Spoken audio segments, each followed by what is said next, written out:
You know, back in my days at Oakwood High in this sleepy little Midwest town, there was this kid named Alex Thompson who everyone just overlooked, or worse, picked on relentlessly like he was some kind of walking punchline for their boredom.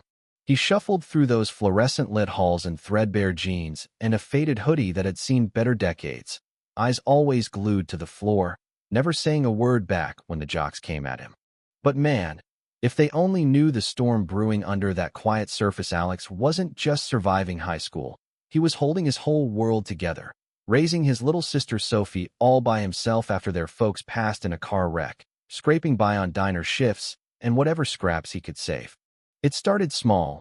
You know, the usual crap from Ryan Hayes and his crew, those golden boys with daddy's trust funds and egos the size of their tricked-out trucks.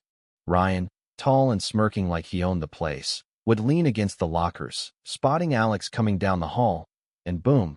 "Hey, Thompson, what dumpster you fish that outfit out of? Your mom too busy flipping burgers to buy you something decent?" His buddies, Mike and Jake, they'd snort and high-five, shoving Alex just hard enough to make him stumble, books flying everywhere. Alex? He'd just pick him up, dust off, and keep walking. No fight. No fuss, because every ounce of energy went to Sophie, that wide-eyed 5-year-old waiting at home in their cramped trailer, counting on him for dinner, bedtime stories, hell, everything. But Ryan didn't see that. To him, Alex was weak, an easy mark to boost his fragile king of the hill status, born from his own insecurities about living up to his old man's expectations as the town's star quarterback legacy. Things escalated quick. Lunchtime in the cafeteria, that echoing pit of teenage hell. Ryan saunters over to Alex's lonely table, flips his tray mid-bite, milk soaking his lap, sandwich smearing the floor. "Oops, my bad. Loser, looks like you're on a diet now," Ryan sneers, voice dripping with that fake innocence, his friends howling like hyenas. The whole room freezes, stares pinned on Alex, waiting for the explosion. But nah, he just stands, wipes his hands, and walks out, leaving Ryan's smirk cracking a bit. Because ignoring him? That stung worse than any punch. Then the theft. Ryan rifles Alex's locker, snags the crumpled bills Alex had squirreled away for Sophie's school clothes, leaves a note. "Thanks for the beer money, chump." Alex finds it, fists clenching so hard his knuckles go white. That cash wasn't plain money. It was groceries. It was survival. But he swallows it down, slams the door, because getting suspended? That'd mean leaving Sophie alone, and no way in hell. Enter Jack Harlan, this rugged ex-Marine type who'd rolled into town for some construction gig, built like a tank with eyes that missed nothing. He'd been watching from the shadows, seen the shoves, the sneers, and something about Alex's unbreakable silence hooked him, reminded him of his own rough upbringing, losing his brother young and stepping up. So Jack tails Alex one evening, sees him slip into that rundown trailer, hears the squeal of Alex as Sophie barrels into his arms, watches him scoop her up, whispering, "Hey kiddo, what adventure today?"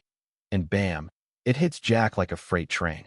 This boy's not broken, he's a damn hero, carrying burdens that'd crush most adults. Next day, Ryan's crew's plotting their next hit. Maybe slash Alex's backpack straps for laughs when Jack looms over their table like a storm cloud. "You punks think you're hot stuff, huh? Tearing down a kid who's got more guts than all of you combined." Ryan stammers, "Who the hell are you, old man?" Jack leans in, voice low and lethal, someone who's seen real fights, not this playground bullshit. "You got no idea what that boy's dealing with, raising his sister alone, working nights while you whine about your allowances. Back off, or you'll learn what regret tastes like." Ryan's face drains white, his buddies shifting uneasy for the first time. Their power play crumbles, exposed as the cowardly crap it was. That night, Alex trudges home, feet aching from his shift, finds a box on the stoop inside, a fresh backpack, tough as nails, with a note. "You're not invisible, kid. Hang in there." His eyes sting hope. Yeah, maybe, as he slings it over his shoulder, feeling a crack in the endless grind. But the real twist? Ryan, shaken by Jack's words, starts digging. Follows Alex, peers through the trailer window, sees him juggling homework and Sophie's giggles over a meager dinner, realizes his fun was starving a family. Guilt hits him hard, his own home life a mess, dad always absent, pushing him to be tough, and suddenly, bullying Alex wasn't dominance, it was desperation. Next day, Alex opens his locker, bam. The stolen cash returned, folded neat in that new backpack. Note scribbled, "I'm sorry. Won't happen again." From there, the tide turns. Ryan quits the taunts, shuts down his crew when they try, even slips anonymous help Alex's way. A tip about a school aid fund his folks donated to, a quiet word to the coach for a part-time gig. Alex notices, wary at first, confronts Ryan in the hall, voice steady. "Why now? Think this erases it all?" Ryan shrugs, eyes down. "Nah, but I get it now. You're stronger than me, men always were." No instant bromance, but the weight lifts, Alex breathing easier, Sophie beaming over new crayons someone left at daycare.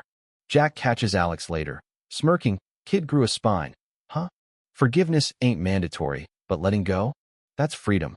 Looking back, it's wild how one glimpse of truth flipped everything. But was Ryan's change real, or just fear? And Alex, does he ever fully trust it? Makes you wonder about the bullies in our own lives, right? Drop a comment. Ever seen someone turn around like that? Or is redemption just a fairy tale? Share your stories. Hit like if this hit home. Subscribe for more real talk tales.